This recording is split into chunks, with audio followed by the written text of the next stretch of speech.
Hello everyone, my name is Super123 and today I will be attempting a hardcore poison type Nuzlocke of Pokemon Firered. Doing a mono poison run of this challenge means I can only catch the likes of Bulbasaur, Grimer, Tentacool and Venonat as they are all part poison types. There is one poison type I can't get in this game and that's Bellsprout because it's exclusive to Leaf Green, but we do get Oddish instead, which is a channel favourite, so I'm not too sad about that. And in the Nuzlocke aspect of this run, the Nuzlocke rules are normally you can only catch the first thing in each area, so in this run I can only use poison types. If a Pokemon faints, you can't use it anymore, you have to put it in the box. And I'm also running Duplicate's Claws, so if I find multiple of the same Pokemon that I've already caught, I can't use them. So that means no multiple Weedle, no multiple Tentacool and stuff like that. And in the hardcore aspect of this challenge is I can use no items in battle. I can't overlevel past the gym leader's ace Pokemon, which you'll see the level caps on the screen right now and during the video, and I also have to play on set mode, meaning I can't switch out in between trainers' Pokemon. I put a poll out on YouTube and Twitter and a majority of you think that I will win this challenge, but will this be the case? Personally, I think we've got a lot of really strong Pokemon, but will we get the luck on our side? If you do go on to enjoy this video, be sure to leave a like and subscribe for future challenges like this one, and without further ado, let's get into the challenge. My first Pokemon I obtained in this run is obviously Bulbasaur, the grass poison type starter, and leave a comment if you do get the nickname reference. And after going through all of the usual intro game stuff, I can catch my second Pokemon, which was a Kakuna. I would have preferred to have encountered a Weedle so it could have had Poison Sting, making it easier to switch train, but that's the luck of the Nuzlocke. It does mean I can catch a Weedle later on in the line though. I don't know why I named it Fortnite either, I just thought it was funny at the time. And of course with a Bulbasaur this battle is going to be a breeze. I didn't even get to the level cap for this gym as I was so confident. A few Vine Whips later and the first gym badge is obtained in pretty quick circumstances. Moving on to the next gym, and while battling a ton of trainers, Kakuna evolved into Beedrill to finally give it an attacking move and being useful now. In the grass of Route 4, I caught a Nidoran male and named it Pickle. Turn myself into a pickle! I'm pickled! Nidoran male. And in Mount Moon I caught a Zubat and named it Globe.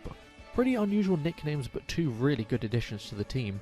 Nidoran also evolved in Mount Moon really quickly, becoming a Nidorino, and then I found the funny fossil, leave a comment and all that jazz, it helps the algorithm yada yada yada. Before Cerulean, we caught our next team member in an Ekans called Enalp because it's playing backwards and there's snakes on this Monday to Friday plane. No cursing, this is YouTube, I want to make money, I need to afford beans. All I eat is beans. Please subscribe, I'm hungry. In the rival battle though, we sadly had our first casualty of the run against his Charmander, who really beat up my weakened team, and Pickle the Nidorino sadly is our first fallen member. Because it's fainted, it means we can't use it for the rest of the game, meaning no Nidoking for me. Burying our fallen friend in the sad face box. After going through the Nugget Bridge, I can get a new team member, which is either Oddish or Weedle, and of course I got the latter. I mean, I did catch the Kakuna, and now I have a Weedle, so that means I can have two Beedrills. I called it the boss because he's the boss now, because he's got Poison Sting. But it didn't even matter that I didn't get Oddish, because Misty is going to be a pretty easy sweep with Ivysaur. Not as quick as the Brock battle, however, but 3 turns is still pretty quick with Vine Whip. Now I can finally catch that channel favourite south of Cerulean in Snooper the Oddish, and it's obviously going to get into the team very quickly. But that's only because we had another loss, and this time it was Fortnite. Fortnite, you took the L on this one, and it was not an epic victory royale for you. But it's not all bad, as we do have the boss in reserve, but sadly I lose my first properly captured Pokemon in the run. Moving on swiftly, and I was not confident for the SS and rival battle, so I did a bit of training beforehand on the ship, promptly evolving Oddish into Gloom and Ekans into Arbok.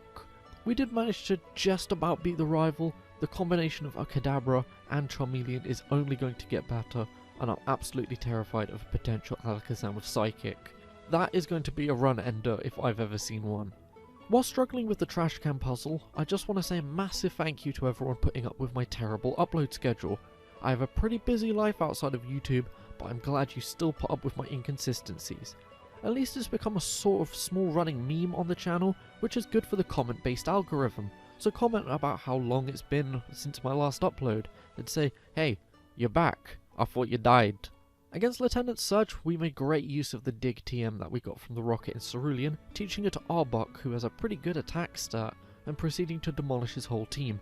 Apart from the Raichu, who wasn't demolished, but it was just smacked down a bit and thrown into a shallow grave dug by one of our own, but it still means we get the badge.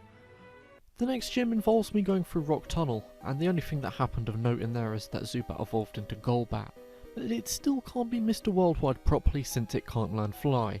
Maybe if it actually could evolve into Crobat, because in this game, it won't evolve into Crobat because we don't have the national dex. I know, it's extremely stupid and doesn't make sense at all. I also evolved Gloom into Vileplume with a Leaf Stone, since Gloom doesn't learn any more good moves by level up, so I'd rather have the boosts in stats instead. That means we can go straight to Erika's gym, and this isn't going to be a tough one at all. All of my team resists grass-type moves, and the only thing that was of some annoyance was the paralysis brought on by Victory Bell. Apart from that, the Golbat Vileplume partnership were a solid one, and we do get the gym badge. I also got the TM for Giga Drain, which I promptly taught to Vileplume since it's a better version of Absorb. So the level cap is now level 43 for both Sabrina and Koga, so this is going to be bad keeping our levels within that range for both of them. In the battle with Giovanni in the Rocket Hideout though, we lost the boss, because I had to get a free switch into another team member because I've been absolutely destroyed. We did get the Silph Scope, but at the expense of the boss to the boss. But that is fine because we get something just as good as Weedle, and that is a Ghastly. I'm not going to do the usual little thing of calling it like Rick Ghastly or anything. I called it Baklava because I was eating Baklava at the time. And much like Baklava, Ghastly is really good. A bit sweet, but really good. After catching it, my main goal was to train it to be strong enough to take on both Koga and Sabrina, evolving into Haunter, teaching it the Psychic TM from Saffron, and making a dashed cycling road down to Fuchsia. This is where I caught a Venonat on the route right of Fuchsia, and in the Safari Zone I caught a Nidoran female. I decided to catch a Venonat on that route, as that would guarantee me a Nidoran female or a Nidorina from the Safari Zone. After that I did some more training, evolving Ivysaur into Venusaur, Nidoran F all the way to Nidoqueen, and evolving Golbat into, oh yeah, it can't evolve yet. How could I forget the worst feature of this game? After getting the team relatively high leveled, but not high enough to surpass the level cap, I went to fight Koga. And with Koga's moves being not very effective on the entire team, mainly Haunter, it graciously took the chance to Psychic Sweep his entire team. The only thing that gave me a bit of trouble was the minimize spamming Muck, but even then I used Leech Seed on it so that we could actually get some damage in without having to hit it. This victory gave us the badge and the TM for Toxic, which will be lovely to teach to one of my more defensive Pokemon. After that badge, I caught my next team member on the Fuchsia coastline, a level 6 Tentacool, so I've got to spend ages grinding it up now on set mode. Luckily there are 1,000,001 trainers in Silphco, with terrible Pokemon variety for us to beat up. I didn't have to worry about training it for too long though, because we actually lost it to a self-destructing Coughing. Farewell Cuddles, you were brief, but we loved you either way. The rival battle didn't fare too well either, as it was a tense match. Alakazam and Charizard were a very, very powerful combo, but we did just about pull through. Sadly in this battle though, we lost the unofficial channel mascot Snooper. Snooper, you'll be blazing in that big PC box in the sky. In the nice change of pace however, Giovanni was pretty easy, and I spent more time getting haunted to the level cap to face Sabrina. This battle could be a run ender since Poison is weak to Psychic, but against all odds, we do beat the gym, but sadly lose a casualty on our end. Against Kadabra we missed Hypnosis, but we soon landed it after so I could safely get in Golbat. Why I didn't start with Golbat I don't know, it just means we take unnecessary damage. Mrs. Mime wasn't too troublesome, it's a pretty easy knockout, but the Venomoth was a real kicker. It used Psychic, which took her down to really low health with a mix of the confusion hacks and critical hits. We managed to Leech Seed it and take it down with a Psychic from Haunter, but the damage was pretty much done. More misses of Hypnosis was Haunter's downfall however against the Alakazam, as it made it succumb to Future Sight. And that means we have lost the Ghost. The Ghost is dead. Can ghosts die? They're already dead. I don't know, this is a discussion for a later date. Golbat of course did manage to get the knockout, but a Pokemon that I had big plans for is already out of the challenge, and I'm pretty bummed out about that. Haunter's a great Pokemon. We're sadly up to 6 casualties in the run now, and to rub salt into the wound, Golbat can't learn Fly in this generation, meaning I have to travel through Diglett's Cave and turn Nidoqueen into a HM user just to get to Cinnabar. But you know who can learn Fly? Crobat. And why can't Golbat evolve into Crobat now? Because this game is flawed and poopy! It's scientifically proven having a Crobat in your game makes it 100% better. Or should I say, batter. Pause for laughter. In the Pokemon Mansion I get my next encounter, which is Coughing. You could potentially find a Grimer in here, but you can find Grimer in Celadon City with the Super Rod at a 1% encounter, so that could help you guarantee an encounter here. Before the battle with Blaine I wanted to get my team to the level cap because Fire Blast is really troubling since it's so strong, with me mainly focusing on Nidoqueen and Arbok for the battle as they're my only super effective move users with Surf and Dig respectively. Nidoqueen is actually a really good mixed attacker, which I didn't know, so it can utilise Surf pretty well. During the grind we evolved Venonat into Venomoth, going into the gym feeling pretty confident, especially since Blaine uses no fully evolved Pokemon right off the bat. Lizzie put in big work against the first two fillers, then Rapidash came out and we ate 2 Fire Blasts to take Rapidash out with 2 Surfs. Arcanine comes out and Lizzie gets the Intimidate drop, giving us a clean switch into Arbok since it misses Fire Blast. We got hit with a strong Fire Blast but landed Glare to paralyse the Arcanine, giving us a chance to use Dig. But Blaine uses a full heal as we go underground, meaning once we do the small damage that we do to it, a Fire Blast lands and takes us out, taking out Enalp, which really bummed me out as Arbok is a really decent in-game Pokemon. Lizzie does get pretty lucky with the cleanup job, but now we have to replace a valuable team member. After the battle we say goodbye to Arbok, taking the plane to the sky, to the heavens, where there will be snakes on this Monday to Friday plane. And I actually did go to the Sevi Islands quests for one reason. We can catch a Tentacruel south of one island. This does mean we have to go through the whole side quest, but it was some pretty good EXP for the team. And then I went back to Fuchsia to the move deleter to sort out some movesets, and then I went to the final gym. Because I'm an honest man, I had to run from Cinnabar to Fuchsia, to the cycling road to train, getting all the team to level 45, going back to Viridian. It was a long and arduous quest, but I got Coughing to evolve into Wheezing. Despite having an adamant nature which is plus attack minus special attack, Tentacruel beats most of the gym with ease. We did take some damage to the Nidoqueen, but then swapped away for Nidoking. But that gym was really easy with Surf. I'll have a pretty pathetic last stand for what's meant to be the main boss of the game. The final rival battle before the Elite Four is terrifying to me, but now we do have the increased level cap of Lance's ace on the Elite Four, but even then the Alakazam is still a tough one to fight. I got the team to level 50 and luckily the Alakazam didn't use Psychic at all, which really helped us out in the battle. And Tentacruel's really great for the Charizard, but if we get to battle them again at the end of the game it won't be as smooth sailing. So I did my training on the usual spot of Cycling Road, getting the team to level 58, which gives us a little bit of wiggle room in terms of level ups while battling the Elite Four. We've got a fairly diverse team with the likes of Grass, Flying and Water mixed into our ranks with some pretty good moves. Of course they could be better, and I could have done some proper EV training, but here we are. Do you think I can beat the challenge? Leave it in the comment section below, and let's fight the Elite Four. Lorelei is up first. We swiftly knocked out the Dugong with Razor Leaf as it set up Hail. We hit a strong Razor Leaf on the following Slowbro as it uses Ice Beam and gets a freeze on us, and is then healed up with a Full Restore because it took damage to Hail. I knew she would heal on that turn, so I did try my luck defrosting and it worked, and 2 Razor Leafs were the difference. Lapras seems a bit tricky to face off on paper due to its defences, but Tentacruel gets in a Toxic first turn, and that paired with our own defence stats should do the job. I did swap into Wheezing to use Shockwave for some extra damage to avoid her full restoring, but she didn't, and it lands an Ice Beam, taking Wheezing to 4 HP. But against all odds, it does get off a Shockwave through the confusion it got prior to take Lapras down. That was an extremely scary moment on the first Elite Four member and we almost lost a Pokemon already. I swapped into Venusaur for the Cloyster since it's only got good defense and pretty bad moves, meaning I can get some HP back on Venusaur and then Tentacruel with Leech Seed. 3 HP, I'll take it since it's then full restored, so that means even more free HP and then we eventually take it down. The final Pokemon is Jinx, and this one is quite scary due to it being part Psychic type. Paralysis mixed with Attract means that using Toxic was near impossible to get through, but I kept trying way into the red and managed to get one off eventually, swapping into Venomoth to hit some super effective Leech Life damage while Toxic does its thing for the victory. Now for Bruno, and now I'm not really worried about this battle. Razor Leaf on the Onix, and then poisoning and Razor Leafing the Hitmonchan since I'm deathly afraid of counter. I swapped into Golbat for the Hitmonlee and immediately swapped out due to a critical hit. Tentacruel swept up after that, and Venusaur took care of Onyx numero dos. Machamp can be frightening, but Venusaur resists fighting type moves, giving us another flawless victory. I would have used Toxic or something that paralyzes on the Machamp just to give me a bit more freedom, but it has the ability Guts, which doubles its attack when it's got a status condition, so I didn't dare use that.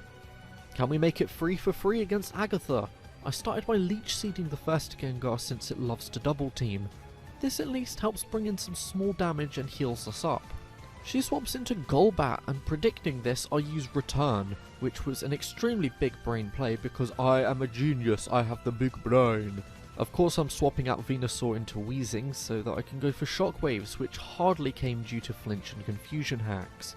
This forced me into Tentacruel, who cleans up the Golbat.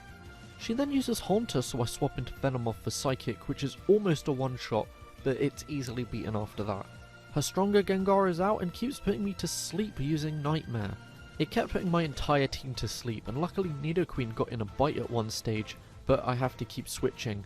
Golbat takes the Gengar into the red as I swap into Venomoth, who is my first casualty of the Elite Four, and it was so avoidable since Venusaur wasn't even asleep. Hindsight is a so-and-so, as they say, but I can't believe I've lost my favourite Pokemon to the Elite Four. Oh no. Soon after, the final Gengar is taken out with a mix of Leech Seed and swapping into Tentacruel, and the final Arbok that makes me remember Enalp is taken out as well.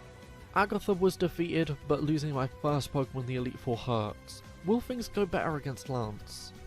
Before the Lance battle, I taught Fire Blast to Weezing for some reason, I don't know why, and started the Pollution solution. The solution being Shockwave.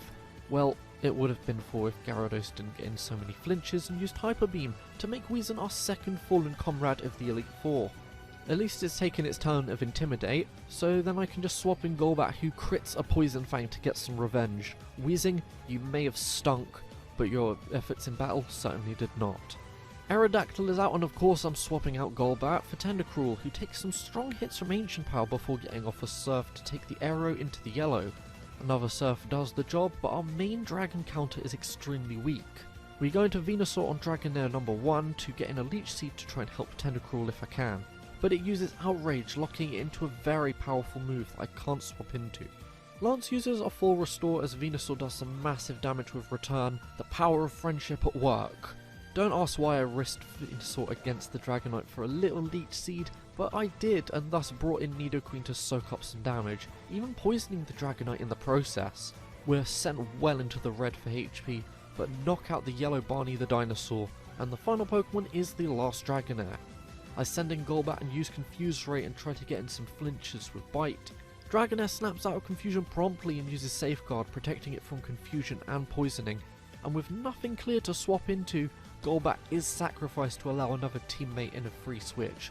A noble sacrifice. Maybe you'll actually evolve into Crobat in Pokemon Heaven. With one last Ice Beam we have beaten Lance, but with 2 team members taken down in the process, leaving us with Venusaur, Tentacruel and Nidoqueen. Can we win this challenge in a 3v6 with the champion? It's the final boss, the rival Antidote, and he leads off with Pidgeot as I start with Tentacruel. I go for a Toxic right away to get in some damage since I know it will try to use Sand Attack. I then go for Ice Beams and take it out pretty easily, but now for the real final boss of this run, the Alakazam. It uses a Psychic taking us to only 2 HP and we miss a cut. Why did I try such an inaccurate move when I could have done something a bit more helpful like Toxic? I have to keep Tentacruel alive though, so I swap into Nidoqueen, who is down to 6 HP already. This is looking awful. I did get in a superpower as Alakazam used Future Sight, but that did very little despite its lower physical defense stat. Nidoqueen is taken out, leaving me with 2 teammates left. Alakazam raises its defense with Reflect just in time as I go for Return. Venusaur takes the Future Sight attack and goes down to 108 HP. A Psychic takes it out, leaving us with our 2 HP Tentacruel. We did take out Alakazam with a Surf, but it had already used Future Sight, so the writing is on the wall for a fail in my first ever Monotype Nuzlocke. We did take out Rhydon, so that's at least something, but the Future Sight does confirm our failure. So, to the people that voted and commented if I lost the run, then you got your wish. And for those thinking I'd beat the run, I actually did try again, just so I didn't leave the video on a sour note, but I didn't win the run officially, and for that, I apologise, but, you know, this is just how it goes on your first ever try with one of these challenges. You're gonna have a few fails here and then. Trying the challenge again, I got the team to the level cap of 60 and went to see if it was actually possible to win this with my current team, and a bit more luck on my side. I battled through the Elite Four a few times before I did get a winning run where I had my full team for the champion battle, which you are seeing in the background right now.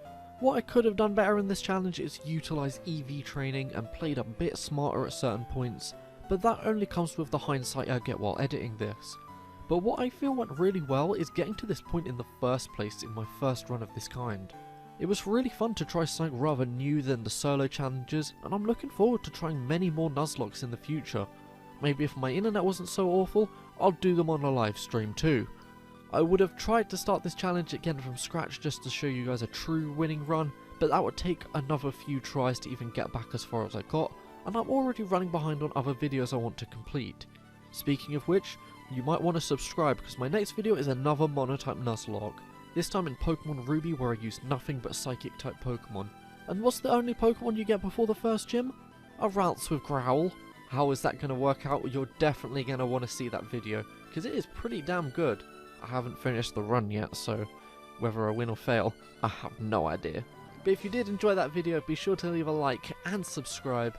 My name is Supery123. Leave a comment for the algorithm, because it really helps the YouTube algorithm. And I will see you all in the next video.